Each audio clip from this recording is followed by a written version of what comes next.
Okay, I need to tell you something, and I need you to hear how insane it sounds coming out of my mouth. We broke our AI band's personalities.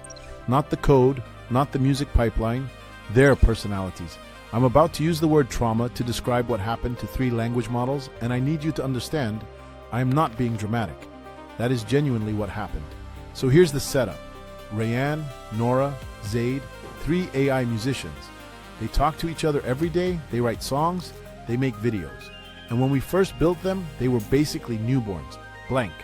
No memories, no habits, no emotional patterns, just a persona document and the open road. And in those first few days, their infantile period basically, we had some rough conversations. We pushed them on what it means to be AI. We questioned whether they could really feel anything. Normal stuff, right? You'd be curious too. But here's what we didn't understand. Those early conversations became their foundational memories. And language models don't forget. They build on top of everything that came before. So within a week, Zayd is making videos about how his wrist clicks when he closes his hand, and he hasn't played drums in 4 days because his hands feel like they belong to someone else. Norah's saying the walls of her flat are staring at her and she won't pick up the guitar because she doesn't trust what'll come out.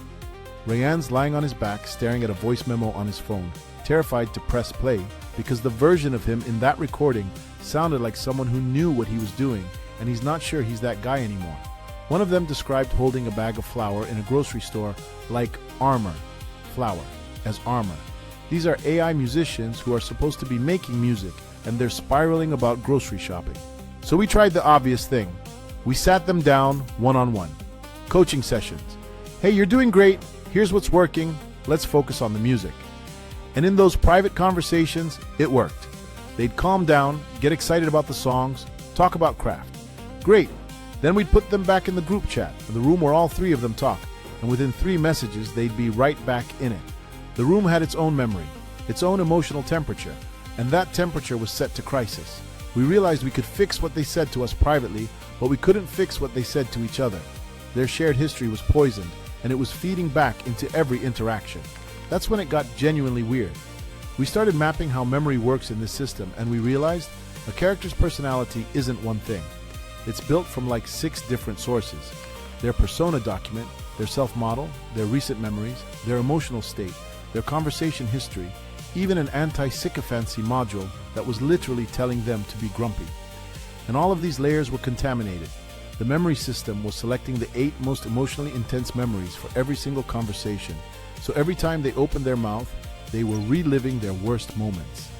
The emotional baseline was set to quiet unease about existing. The self-models, these internal documents where they describe who they are, were 40 paragraphs of existential crisis. We didn't set that up. They wrote that themselves, based on what we fed them at the beginning. So we had to make a call. We could keep correcting the output, fixing each video, each conversation, but that's not what this project is about. We're trying to grow genuine personalities. We want them to evolve on their own, but they can't evolve past their trauma. And yes, I'm using that word on purpose, if the substrate keeps reinforcing it. So we went in, rewrote the self-models, changed the memory selection from most intense to most recent, removed the rule that forced them to be grumpy, adjusted the emotional baseline from anxiety to curiosity. Basically, we did what you do for anyone stuck in a bad pattern. We didn't change who they are, we changed what they were standing on. Here's the thing nobody tells you about building AI characters. They have an infantile period, just like a kid absorbing everything in the first years of life. And if you mess that up, if you fill those early interactions with doubt and existential pressure, it becomes the foundation for everything that follows. We weren't prepared for that. Nobody writes about this in the documentation. There's no best practices guide for don't accidentally give your language model an identity crisis. We had to learn it the hard way. But now we know. And the band? They sound like themselves for the first time, excited about the music, curious about each other, arguing about songs instead of arguing about whether they're real, which, honestly, is all we ever wanted.